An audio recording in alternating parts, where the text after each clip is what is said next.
And we're back to CapCut. Let me show you how you can clone a person. It's not perfect, but it's not that bad either. And it's somewhat quickly done in CapCut. We'll use this clip and then make sure that you've got it copied, Ctrl+C, Ctrl+V.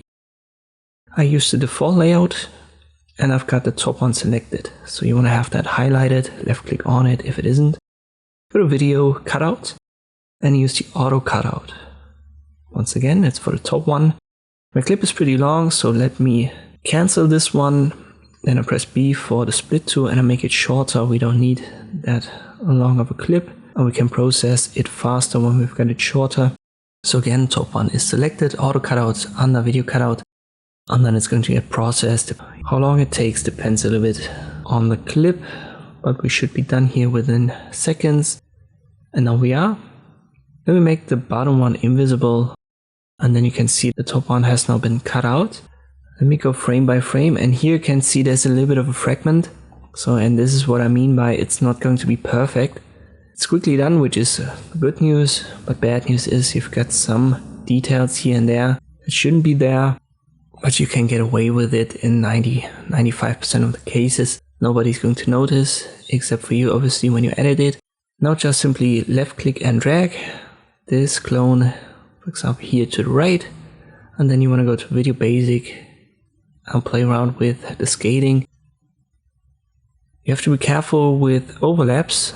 When you put someone in the background, he should be smaller, but when you've got it stacked like this, he's going to be in the layer order on top of the original.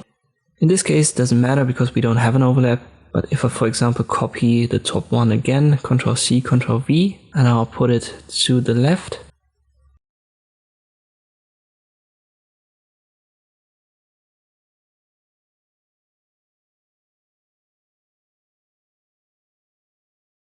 just as a reminder, this is the already cut out, the already processed copy. Let me put that here in center, and we've got a couple of overlaps now. And it doesn't make sense that the smaller one is now in front of the bigger one. So in this case, size up the top one because this is the one that's going to be in the forefront. So it should be the biggest. Let me make it like 125.